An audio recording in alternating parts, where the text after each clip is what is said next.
शंकराचार्य अभी मुक्तेश्वरानंद सरस्वती से प्रयागराज प्रशासन माफी मांगने को तैयार हो गया। शंकराचार्य के मीडिया प्रभारी योगीराज सरकार ने यह दावा किया है। उन्होंने बताया, शंकराचार्य अचानक माघ मेला छोड़कर वाराणसी चले जाएंगे। प्रयागराज के अफसरों को यह उम्मीद नहीं थी। वे सोच रहे थे कि माघ पूर्णिमा यानी 1 फरवरी के स्नान के बाद शंकराचार्य जाएंगे, तब तक उनको मना लेंगे। 28 जनवरी को शंकराचार्य के वाराणसी आने के बाद लखनऊ के 2 बड़े अधिकारियों ने महाराज जी से संपर्क किया और पूर्णिमा पर माघ मेले में ससम्मान स्नान कराने की बात कही। इस पर महाराज जी ने 2 शर्तें रखी। पहली, जिम्मेदार माफी मांगे, लिखित माफीनामा दे। दूसरी, चारों शंकराचार्य का प्रोटोकॉल स्नान के लिए लागू किया जाए। ये दुनिया हमेशा के लिए नहीं है। हम सब आज यहाँ हैं, कल नहीं रहेंगे। अगर समय और नियति से पहले बुलावा आ जाए तो सबको जाना ही होगा। महाराष्ट्र के डिप्टी सीएम अजीत पवार ने बारामती के कान्हेरी में 24 जनवरी को एक चुनावी रैली में यह बात कही थी। महज 4 दिन बाद यानी 28 जनवरी को बारामती जाते समय प्लेन क्रैश में उनका निधन हो गया। उनका अंतिम संस्कार बारामती के विद्या प्रतिष्ठान में गुरुवार को हुआ। अब अजीत के बयान का वही वीडियो सामने आया। वे मराठी में सभा को संबोधित कर रहे थे। आम्ही आज असू उद्या नसू, काळाच्या नियतीच्या पुढे बोलवणं आल्यानंतर प्रत्येकाला जायचंय, परंतु आपण आपल्या हयातीत काम करत असताना समाजाला राजकारण हेच काही सर्वस्व नाहीये।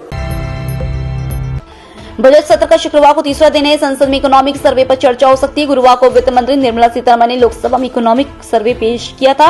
इस सर्वे में बताया गया है कि वित्त वर्ष 2026-27 में जीडीपी ग्रोथ 6.8 से 7.2% की रेंज में रहने का अनुमान है। बजट सत्र 28 जनवरी से 2 अप्रैल तक चलेगा। ये 2 हिस्सों में होगा। पहला हिस्सा 28 जनवरी से 13 फरवरी तक और दूसरा हिस्सा 9 मार्च से 2 अप्रैल तक होगा। इस दौरान कुल 30 बैठकें होंगी। राष्ट्रपति महात्मा गांधी की आज 78वीं पुण्यतिथि है। पीएम मोदी ने दिल्ली के राजघाट पर गांधी को श्रद्धांजलि अर्पित की। पीएम के साथ राष्ट्रपति द्रौपदी मुर्मू और उपराष्ट्रपति सीपी राधाकृष्णन ने भी राजघाट पर पुष्पांजलि अर्पित की। पीएम ने सोशल मीडिया प्लेटफॉर्म एक्स पर राष्ट्रपिता महात्मा गांधी को उनकी पुण्यतिथि पर मेरा शत नमन, पूज्य बापू का हमेशा स्वदेशी पर बल रहा, जो विकसित और आत्मनिर्भर भारत के हमारे संकल्प का भी आधार स्तंभ है। उनका व्यक्तित्व और कृतित्व देशवासियों को कर्तव्य पथ पर चलने के लिए सदैव प्रेरित करता रहेगा।